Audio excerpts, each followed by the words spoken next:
Patrząc na historię motoryzacji, dostrzeżemy w niej momenty, które z perspektywy czasu wydają się oczywiste, wręcz logiczne, choć w chwili, gdy się wydarzały, były ryzykowne, niepewne i pełne znaków zapytania. Momenty, w których marka nie poprawia produktu, lecz zmienia definicję samej siebie.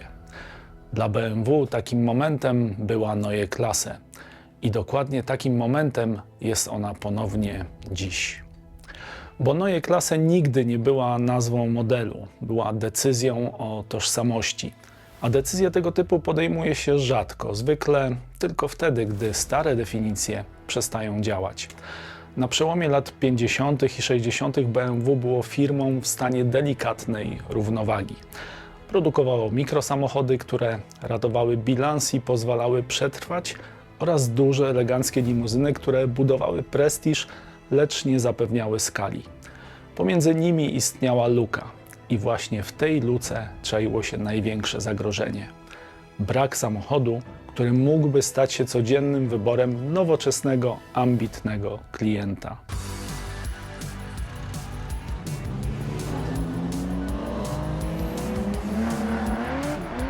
Witamy na kanale YouTube magazynu Classic Auto. Bez klasy średniej BMW nie miało przyszłości. Bez samochodu, który byłby jednocześnie praktyczny i angażujący, marka nie miała języka, którym mogłaby mówić do świata. I właśnie wtedy zapadła decyzja, która z dzisiejszej perspektywy wydaje się niemal elementarna, a wówczas była rewolucyjna. Zbudujmy jeden samochód od zera.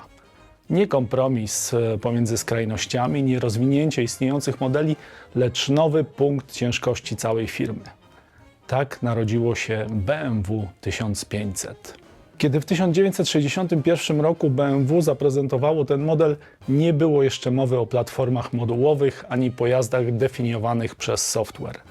Była po prostu Neue Klasse, nowa klasa. Seria sedanów zaprojektowanych z myślą o świecie, który właśnie wchodził w epokę nowoczesności. BMW 1500 było nowoczesne w sposób pozbawiony demonstracyjności.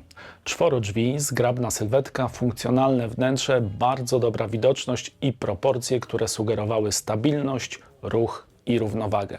Pod maską czterocylindrowy silnik M10 o pojemności 1,5 litra i mocy 80 koni mechanicznych. Dziś to liczba, która nie robi wrażenia nawet w segmencie miejskim. Wtedy była dokładnie taka, jaka miała być.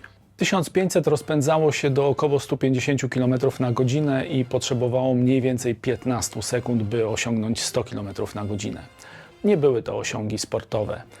Były to osiągi nowoczesne, wystarczające, by auto czuło się swobodnie na autostradzie i angażujące na krętych drogach. Kluczowe było jednak to, jak te liczby były dostarczane. Przez precyzyjne zawieszenie, dobrą równowagę mas i reakcje, które kierowca odbierał jako naturalne. To właśnie w tym momencie rodzi się to, co dziś nazywamy Freude am Fahren, radością z jazdy. Nie jako dodatkiem, lecz jako cechą konstrukcyjną. Silnik M10, zaprojektowany z ogromnym zapasem wytrzymałości, okazał się jednym z najważniejszych elementów w całej układance. W kolejnych latach był rozwijany, powiększany i wzmacniany, trafiając do wersji 1800, 2000, a później do serii 02. W odmianach TI i TII osiągał już 110, 120, a nawet 130 koni mechanicznych, a jego sportowe wersje stanowiły fundament sukcesów BMW w motosporcie. Wraz z rozwojem Neue Klasse rosły nie tylko moce, ale i ambicje. BMW 1800 Ti potrafiło rozpędzić się do około 170 km na godzinę, a 2000 Tii z mechanicznym wtryskiem Kugelfischer zbliżało się do 190 km na godzinę. Te liczby zaczęły mieć znaczenie kulturowe, szczególnie w Stanach Zjednoczonych, gdzie BMW 2002 stało się symbolem europejskiej alternatywy dla lokalnych krążowników. Małe, szybkie, precyzyjne i zupełnie inne niż wszystko, czym wtedy jeździła Ameryka. W 1968 roku David Davis z Car & Driver pisze tekst, który dziś nazwalibyśmy wiralem przed erą internetu. Pisze z emocją, z przesadą, z zachwytem. I BMW nagle staje się w USA objawieniem. Nie luksusowym, nie masowym, i zanim ktokolwiek wymyśli hasło The Ultimate Driving Machine, BMW już nim było. A jeśli macie wrażenie, że dziś też czasem brakuje nam takich samochodów, to napiszcie w komentarzu, które BMW było dla Was tym momentem. Między 1962 a 1972 rokiem BMW wyprodukowało ponad 350 000 egzemplarzy sedanów i coupé Neue Klasse. W ciągu dekady sprzedaż samochodów BMW potroiła się, a przychody wzrosły kilkukrotnie. To były liczby, które uratowały firmę, ale też pozwoliły jej po raz pierwszy pomyśleć globalnie. Neue Klasse przestała być projektem ratunkowym, stała się platformą wzrostu. Równie istotne jak technika było jednak to, że Neue Klasse wyglądała.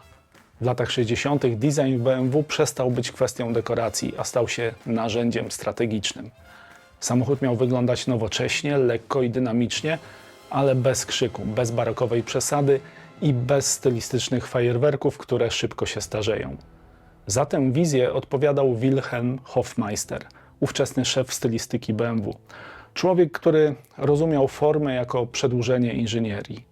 Neue Klasse była dla niego projektem porządkującym.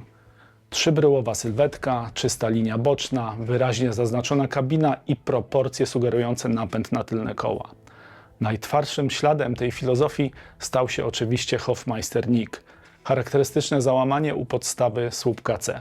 W chwili debiutu był to detal niemal niezauważalny. Z czasem stał się jednym z najtrwalszych podpisów w historii motoryzacji. Nie dlatego, że był efektowny, lecz dlatego, że był logiczny. Kotwiczył wizualnie tylną oś, podkreślał napęd na tył i nadawał sylwetce stabilność, zarówno estetyczną, jak i symboliczną. Równolegle ogromne znaczenie miał wkład Giovanniego Michelottiego, włoskiego stylisty, którego wpływ nie zawsze bywa wprost podpisany, ale jest wyraźnie widoczny w tym, co najtrudniejsze do opisania – w proporcji i elegancji bryły. To Michelotti wnosił do projektu lekkość, intuicję i zrozumienie skali, dzięki którym Neue Klasse nie wyglądała ciężko ani technokratycznie. Efekt był niezwykły. Jak już wspomniałem, samochód nowoczesny, ale nie agresywny, funkcjonalny, ale nie banalny, sportowy w charakterze, lecz ubrany w garnitur. To właśnie dlatego Neue Klasse tak dobrze się zestarzała. Jej forma nie była modna, była trwała. I teraz pytanie, dlaczego BMW wraca do tej nazwy właśnie dziś? Bo znowu jesteśmy w momencie, w którym nie wystarczy kolejny model. Znowu trzeba zdefiniować markę od nowa. 60 lat później BMW ponownie znalazło się w momencie, w którym liczby stały się kluczowym argumentem. Elektryfikacja sprawiła, że pojęcie takie jak zasięg, moc ładowania i sprawność energetyczna zaczęły definiować wartość samochodu równie mocno jak kiedyś pojemność i osiągi. Nowa Neue Klasse nie mogła więc wejść na rynek nieśmiało. Musiała powiedzieć coś konkretnego. Pierwszym seryjnym modelem tej architektury jest BMW iX3 50 xDrive. Samochód, który w liczbach wygląda niemal prowokacyjnie. Dwa silniki elektryczne, łącznie 469 koni mechanicznych i 645 Nm momentu obrotowego. Przyspieszenie do 100 km na godzinę w 4,9 sekundy i prędkość maksymalna ograniczona do 210 km na godzinę. To parametry, które jeszcze dekadę temu zarezerwowane były dla mocnych wersji sportowych. Ale podobnie jak w 1961 roku kluczowe jest nie ile, lecz jak. Akumulator iX3 ma pojemność 112 kWh brutto i 108,7 kWh netto. W połączeniu z nową 800V architekturą oraz bardzo dopracowaną aerodynamiką daje to zasięg sięgający według WLTP nawet 805 km. W realnej jeździe oznacza to komfortowe 400-500 km bez myślenia o ładowaniu. Moc ładowania do 400 kW pozwala uzupełnić około 350 km zasięgu w niewiele ponad 10 minut. To liczby, które podobnie jak 80 koni mechanicznych w BMW 1500 nie mają imponować same w sobie, mają zmieniać codzienne doświadczenie. I właśnie w codzienności iX3 okazuje się najbardziej przekonujące. W przeciwieństwie do wielu elektrycznych SUV-ów, iX3 nie eksponuje swojej mocy w agresywny sposób. BMW bardzo świadomie ustawiło charakter auta jako tylno-napędowy, pozwalając przedniemu silnikowi Dołączać się tylko wtedy, gdy jest to naprawdę potrzebne. Efekt jest subtelny, ale wyraźny. Samochód zachowuje się jak klasyczne BMW, które pcha się z zakrętu, a nie jest ciągnięte za nos. Centralny komputer nazwany Heart of Joy, serce radości, integruje napęd, rekuperację, hamowanie i stabilizację w jednym systemie. Dzięki temu reakcje są płynne, a przejścia między trybami niemal niewyczuwalne. To jedna z tych cech, których nie da się w pełni oddać liczbami, ale które decydują o tym, czy samochód chce się prowadzić. Nowa Neue Klasse nie jest projektem tanim. BMW iX3 w wersji 50 xDrive startuje w Polsce od około 310 000 złotych. To poziom, który jasno pozycjonuje auto w segmencie premium, ale podobnie jak w latach 60. BMW nie sprzedaje tu tylko samochodu. Sprzedaje kierunek, w którym chce prowadzić markę przez kolejną dekadę. X3 jest dopiero początkiem. Do 2028 roku Neue Klasse ma stać się nowym szkieletem całego BMW. W tym roku dołączy elektryczny sedan klasy średniej, duchowy następca serii 3, który będzie kluczowym testem tożsamości marki. Kolejne lata przyniosą większe SUV-y oraz stopniowe przenoszenie architektury Neue Klasse na kolejne segmenty, również poza auta stricte elektryczne. Do końca dekady Neue Klasse ma przestać być nowością, a stać się po prostu domyślnym BMW, tak jak kiedyś serie 3, 5 i 7. Pierwsza Neue Klasse nauczyła BMW, że 80 koni mechanicznych, jeśli są dobrze wykorzystane, mogą zmienić historię marki.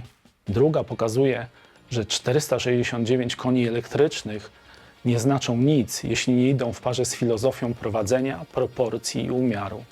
Czy ta historia znów zakończy się sukcesem? O tym nie zdecydują prezentacje ani broszury.